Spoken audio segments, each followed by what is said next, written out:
pasado desde el punto de vista de noticias importantes, ¿no? en el mundo. Entonces, bueno, ya sabéis que hoy por hoy yo creo que los inversores están con los ojos puestos en tres cosas, ¿no? Por un lado tenemos la publicación de resultados en Estados Unidos para ver si ya se empieza a notar esos costes de producción tan altos y los aumentos salariales en los resultados. Probablemente el peor trimestre no va a ser este. Es decir, aquí a lo mejor no se nota demasiado. El tercer trimestre tiene pinta de ser un momento mucho más crítico desde ese punto de vista, ¿no? Incluso el cuarto trimestre. ¿Cuál es el segundo foco de atención? La Reserva Federal. Estamos todos pendientes de si sube 0,75. Si alguien me dijese, ¿tú crees que va a subir 0,50, 0,75 o la locura del 1%? Yo diría 0,75. ¿Por qué? Digo, pues porque con un dato de 9,1 creo que van a optar por ser agresivos.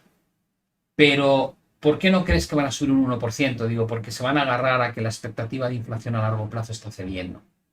Y porque saben que un 1% va a suponer un golpe muy duro para los mercados.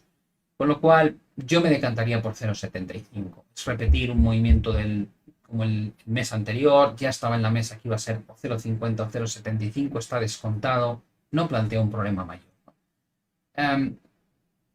¿Qué va a ocurrir a partir de ahí? Digo, bueno, van a hablar de que si la inflación remite en los próximos meses, la de septiembre puede ser de 0,50.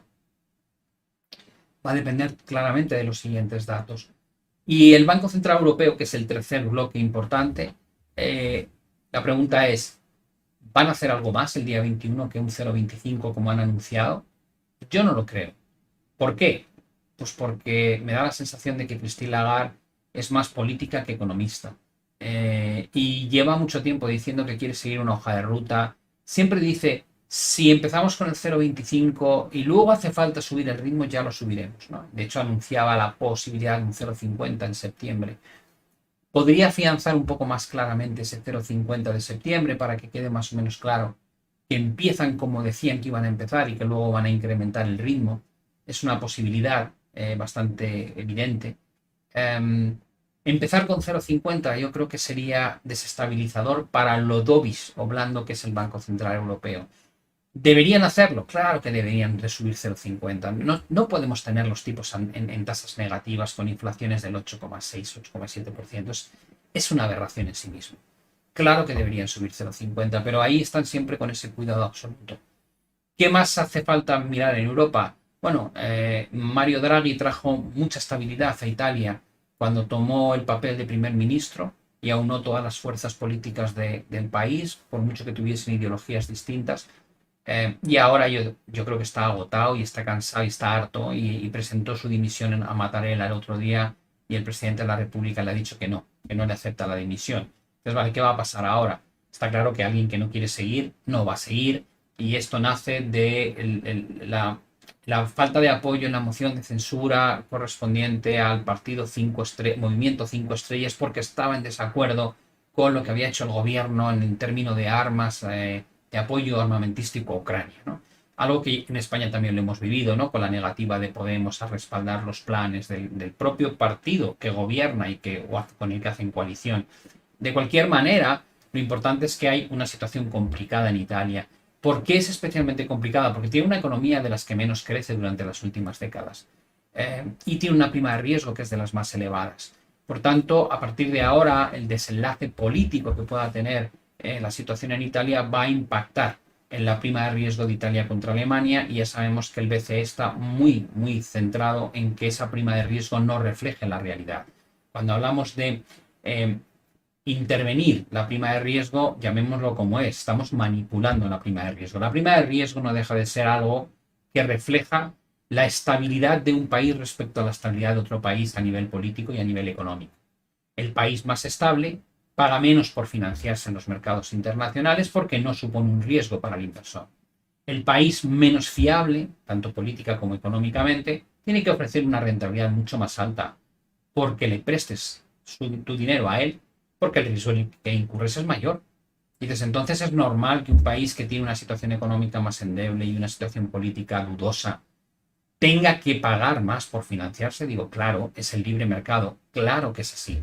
Cuando ese spread es de 300 puntos o de 400 puntos, digo, pues es lo que muestra es una tensión entre un país como Alemania, bastante riguroso desde el punto de vista del plano fiscal, muy estable económicamente, y un país que es, pues, otra cosa, mucho más endeble económicamente y un disparate políticamente. Y dices, vale, si yo comprimo ese spread de financiación, si comprimo esa prima de riesgo a ciento y pico puntos, digo, estás manipulando una realidad. Claro, estás, estás ofreciendo una visión que no refleja lo que realmente hay detrás. Que nos hayamos acostumbrado a que manipular la realidad sea estructural, demuestra hasta qué punto nuestro modelo económico es un disparate. Cuando ellos hablan de sistema antifragmentación, a mí me encantan los palabras que se inventan, ¿no? Digo, pero ¿por qué no lo llamas por su nombre? Manipulación de la prima de riesgo. Sistema de manipulación de la prima de riesgo. Llámalo así, es lo que vas a hacer. Vas a destinar dinero creado de la nada para manipular la diferencia de coste de financiación del peor contra el mejor, a fin de que la sensación es que en Europa no hay problemas. Se dice pronto cuando lo ves así. Y es la primera vez, digo, no, llevamos ya desde la crisis periférica haciendo esto. 10 años. 10, 11 años. Incrementando los balances. Tenemos un Banco Central Europeo que tiene un 70 y tantos % de balance respecto a toda la economía europea. ¿Os hacéis una idea de cuánto hemos manipulado? Y ahora se van a presentar con la idea de tenemos la herramienta perfecta para evitar que se produzca esta crisis. Pero no, pues si la crisis no es mala. Lo que tienes que hacer es arreglar el problema de base. O sea, si yo me voy al médico con 40 de fiebre, lo que espero que ocurra no es que el médico me tome la temperatura y de repente me dé 10 pastillas de antipirético para que me baje la temperatura. Y me diga, ha sido un placer, hasta luego. Ya no tiene usted problemas. Y yo diría, ¿pero cómo? Que tengo fiebre, habrá un problema, ¿no? Tendré que solucionar mi problema, la infección o lo que sea. No, tomes usted 10 antipiréticos que va a dejar de tener fiebre y ya está. Eso es lo que hacemos en Europa. Reduce la prima de riesgo y arreglado. Digo, no, pues tendrás que trabajar sobre el modelo económico de Italia, ¿no? Para que no pase esto recurrentemente cada X tiempo. Tendrás que conseguir que los países que son menos eficientes desde el plano económico lleven a cabo políticas de reestructuración que les permitan ser más competitivos, que estén menos endeudados, etcétera, etcétera. Simplemente para que penséis sobre ello, porque como mínimo me parece interesante, ¿no?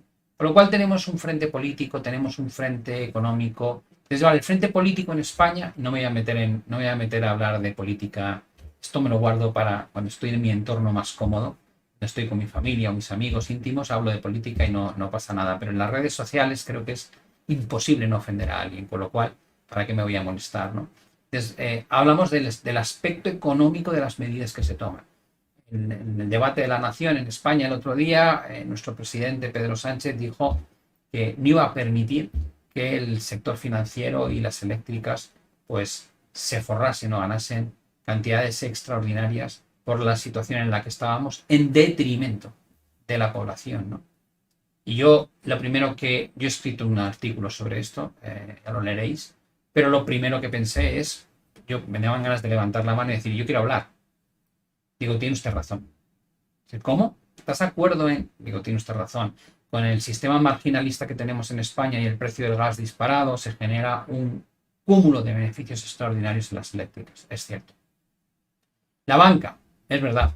A la banca les han montado ustedes un tinglado cuando bajaron los tipos a tasas negativas para que no perdiesen dinero y pudiesen obtener el dinero que ellos piden a un tipo fuera de mercado, un tipo súper barato. Porque como estaban tan bajos los tipos, había que prestarlo también muy bajo. Digo, ya hicieron la trampa entonces, ¿no? Montaron un sistema para financiar la cuenta de resultados de los bancos. Ahora que el BCE va a subirlos, saltan ustedes y dicen, no, lo que no vamos a permitir es que se forren ahora que suben los tipos y tienen la accesibilidad a un dinero tan barato por lo que hicimos los años anteriores. Digo, estoy de acuerdo. Hay un pero. Ustedes están cobrándonos unos impuestos que no deflactan. Es decir, que si el gas natural ha subido un 100% de un año al otro, y el IVA es un 21%. Usted antes recaudaba 21 sobre 100 y ahora que vale 200 recauda 42. Lo mismo podemos aplicar a las rentas, que a lo mejor suben un 5%, pero no el 10% de inflación que tenemos, con lo cual somos 5% más pobres. Pero al subirme el salario un 5%, que no cubre el coste de vida, yo salto un escalón cuando tributo y pago mucho más. Con lo cual, todo aquello que ha subido como ha subido, tiene un IVA por el cual usted está recaudando cantidades ingentes.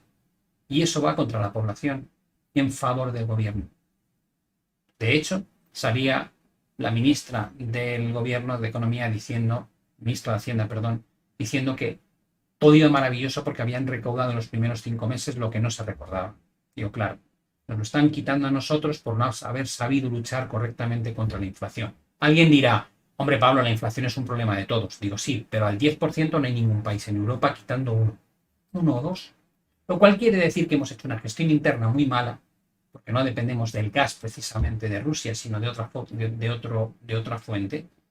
Estamos pagando unos impuestos totalmente injustos, no deflactados, y luego esas mismas personas que no han gestionado bien la inflación y que te están cobrando cantidades ingentes de impuestos, no por haberlo hecho bien, sino por haberlo hecho mal, critican al sector empresarial. No sé, da la sensación de que algo no encaja, ¿no? Creo que hay que tener una visión. Yo he criticado muchísimo a Trump, he criticado a Biden, he criticado a la derecha, a la izquierda. No pretendo hacer de esto una crítica a un partido. Como siempre digo, hay que criticar la gestión, no a la ideología. Se puede hacer bien siendo de izquierda, se puede hacer bien siendo de derechas. Y hay que criticar lo que se hace, para bien y para mal. Ya sé que mucha gente es como, contra Trump o a favor de Trump. Digo, ¿qué me estás contando? No es eso. La reforma fiscal de Trump de 2017 fue un error garrafal. No mires como lo mires. Y da igual, si lo hubiese hecho Biden, habría sido un error garrafal de los demócratas y no de los republicanos. Y lo que está haciendo el gobierno actual en España es un error garrafal. Y lo que está pasando, por ejemplo, en Chile o en otros países en Sudamérica, ya veis lo que está generando. Una depreciación de las divisas que no se recordaba de hacía décadas, una inestabilidad social enorme. Al final, las cosas se hacen bien o se hacen mal, con independencia de qué partido eres. Y lo que se está haciendo muy mal. Y tenemos que tener ese ojo crítico. Tenemos que ser capaces de valorar la causa y efecto de las decisiones que se toman, más allá de quién las toma, o de a qué partido pertenece. Porque creo que lo que nos falta, y me habéis oído decirlo muchas veces en algunas reflexiones personales, nos carecemos totalmente de capacidad crítica, porque nos perdemos en los detalles y no vamos al corazón del problema.